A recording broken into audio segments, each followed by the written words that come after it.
Welcome to my channel. I just left my house. There's my driveway. I told you I'd take you up behind the house to show you where I'm training for this backpacking trip. The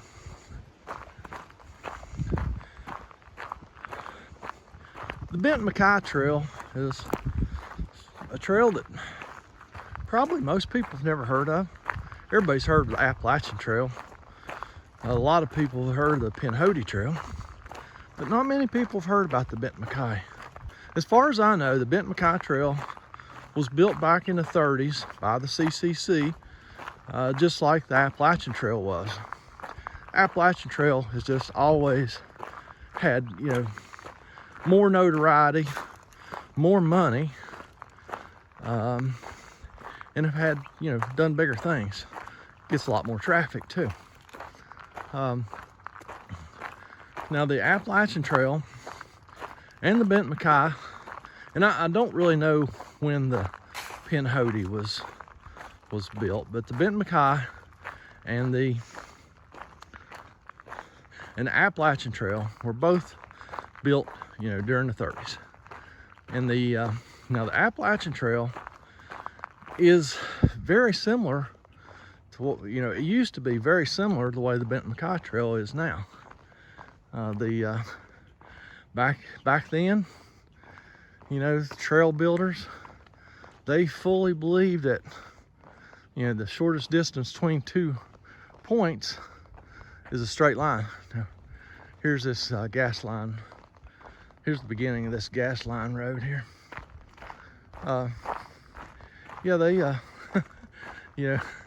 Like I say, quickest way is a straight line, and if there's a mountain in the way, they just went straight up and over, now most, I forget what a percentage of the Appalachian Trail has been rerouted since the 30s. A large portion of it. They've done away with a lot of the steep sections, and they put in a lot of switchbacks and just reroutes to miss all the steep sections. Well, the Benton MacKay, they pride themselves on not having switchbacks and not doing reroutes.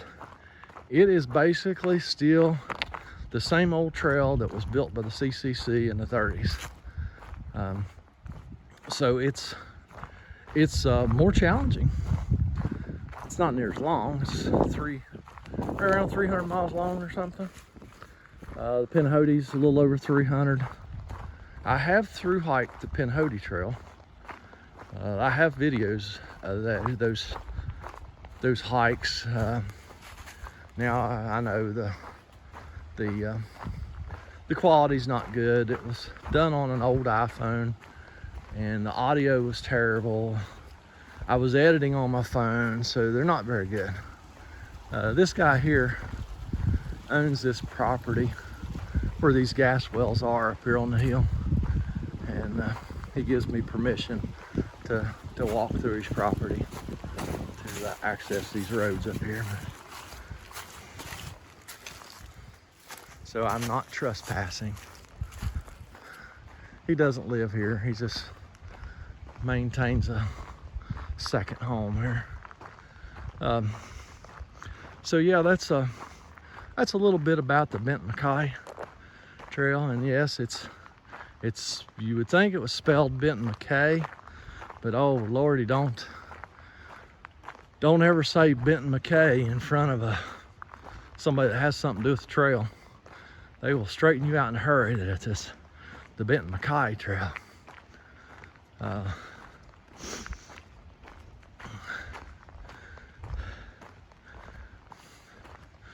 So yeah, here starts the hill.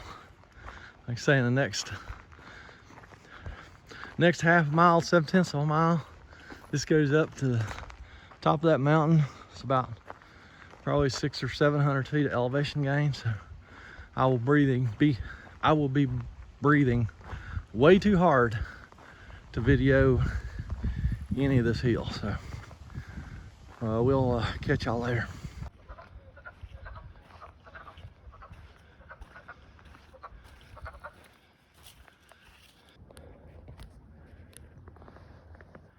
Spring is getting ready to sprung here in West Virginia.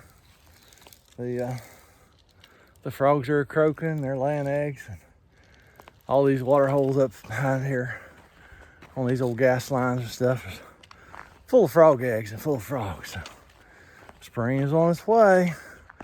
Is it here yet? No, but it is on its way. Won't be long now. I can't wait. This is the first gas well that I come to up here on this walk.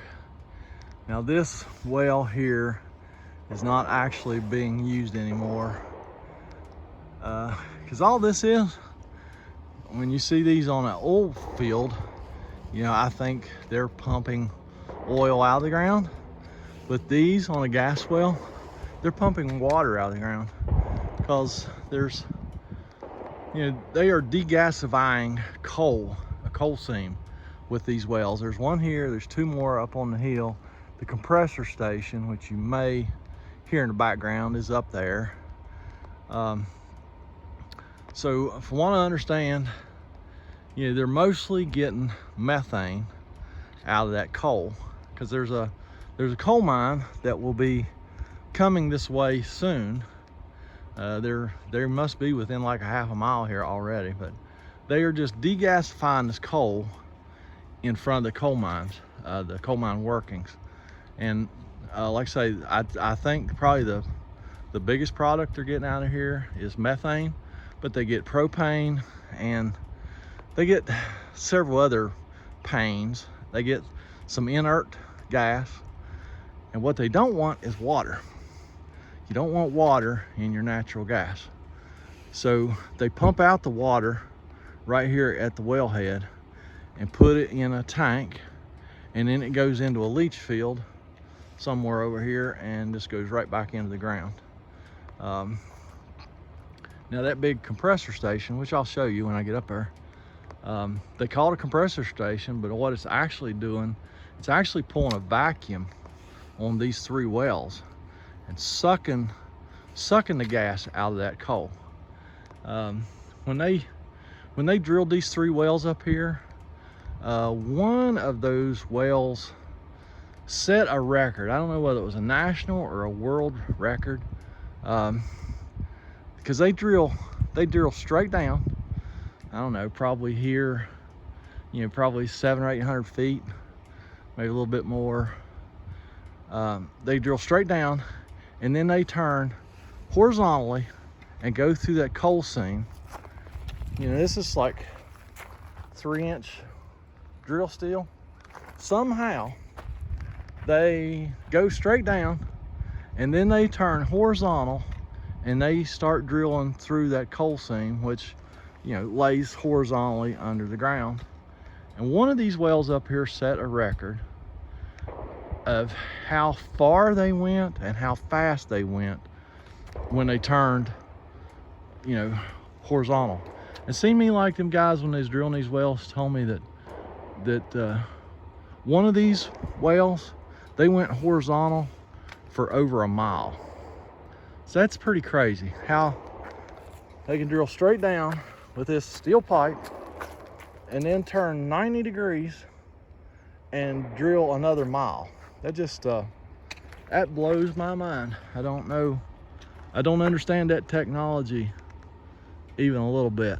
But yeah, we'll continue up this hill, and I'll show you that compressor station. It's a huge engine running that compressor up here, which, like I say, they're using the other side of the compressor rather, or maybe they use both sides. Maybe they suck the gas out of the well with one side and then push it through the pipe, you know, because all this gas goes to a big plant somewhere where it is mixed. You know, they take different, I'm sure different wells probably have, you know, different gases, different amounts, and they blend all that stuff to get, you know, what they want, whether they're, you know, getting the propane to fill your propane bottles, or whether you know, natural gas that goes to your house doesn't have a whole lot of propane, so they take the propane out you know, mix it with other gases and make it kind of consistent so it burns consistently, and then pipe it to your house. And that's to the best of my knowledge, that's how that works. If there's anybody out there that knows more than me, feel free to straighten me out, leave a comment, point us towards a video that will explain some of this stuff. All right, I'll get up on top of the hill and I'll be right back. There's the second well I come to, and I don't know if I said, you know, down there a while ago, that one there is, that water pump down there, I guess it's a derrick. I don't know, that may be the wrong term, but that pump down there is not working because that well just keeps falling in on them. It falls in, they drill it back out, I think just the vertical part.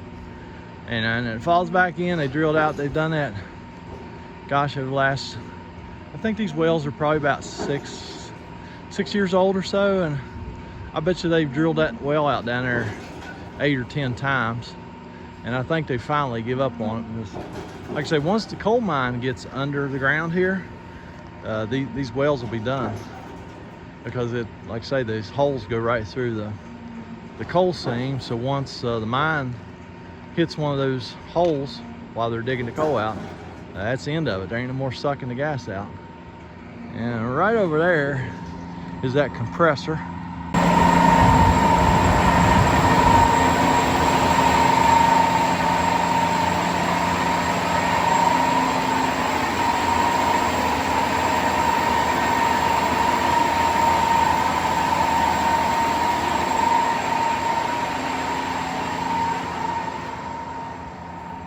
All right, well, that engine wasn't as big as I thought it was. It'd been a long time since I poked my head in there. I don't like messing around their equipment, but yeah, it wasn't. That engine not near as big as I thought it was.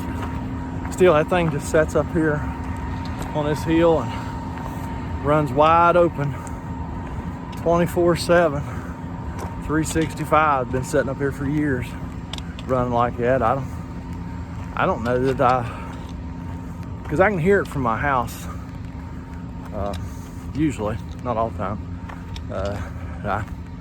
I don't even know how I don't know if they changed the oil in it somehow while it's still running, or whether they shut it down to change the oil or what. Because I've kind of nosed around in there before, and I don't even think it has a starter on it. There's no battery or anything up here. I know some of this gas well stuff, they'll use air starters, but I've never heard this one air start, so I don't know how they start it if it shuts off. There's a bunch more of the drill steel laying up here, and out there's that third well. See, it's still pumping water. So I guess there's still 2 wells producing up here. Like I say, they told me years ago that if that other well caved in one more time, they weren't going to drill it out. I bet they've drilled it out 4 times since then. So I guess maybe they finally give up on it, or who knows. They may send a crew in here next week to drill it out again. Because it does not take them long to drill that well back out down there. Just probably maybe 4 or 5 days. And then they pack up and leave out here again. Hey, I'm gonna get to walking here and get a little workout in, and then I got things to do today, so we'll catch y'all later.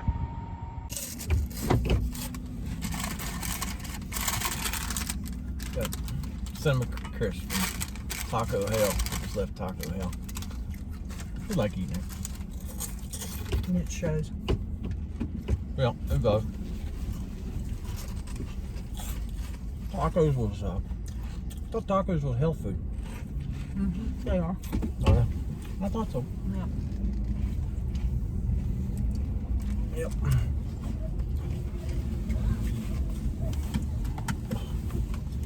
I think I finally got this phone mount figured out. Got all the jiggle out of it, I do believe. Excited about that. It's Friday night.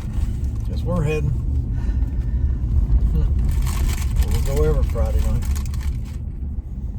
Shame the camera wasn't turned around the other way. So, side by side going up the main highway there. It's not an uncommon sight in West Virginia. And one of my customers this week is from another state. From Pennsylvania, I think. She made a remark about what the strange things she sees going up and down the road beside the campground. Like off-road vehicles on the road all the time. And I was like, yep, welcome to West Virginia. It's wild and wonderful. Yeah. Well, I think actually they passed a law last year that you could drive side-by-sides on the highway if you got insurance and tags on them. But nobody has a tag on one. Nobody has insurance on. They just drive them up and down the road like they're a vehicle. Super common here. Of course, we got we've had the Hatfields-McCoy Trail, a big off-road trail for side-by-sides, four-wheelers, and motorcycles. It's been in operation for quite some time. I'm sure probably just about everybody out there has heard of the Hatfields-McCoy off-road trail, or whatever they call it.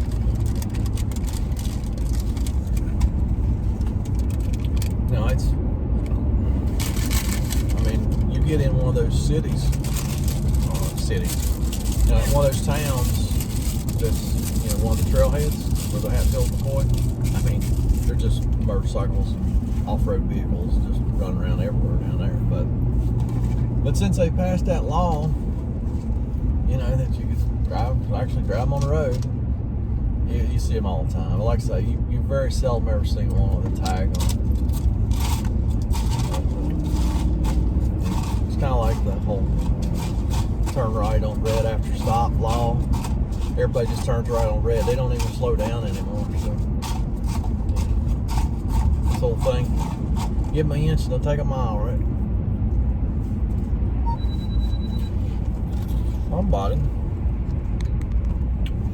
Somebody is blowing my phone up. Nasty. What'll do with it? Oh, it's up there. Oh, it's a business phone. Somebody blowing up. Yep, sure is. Let me guess. GFCI guy says the GFCI ain't working again.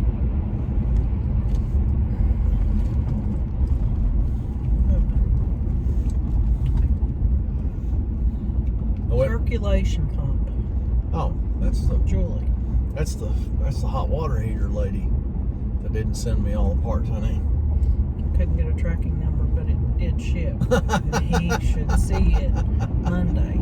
I will email you the tracking number if I get it from shipping on Monday. Best regards, Pam. Yeah, they sent the circulation pump, but they can't give us a tracking number apparently.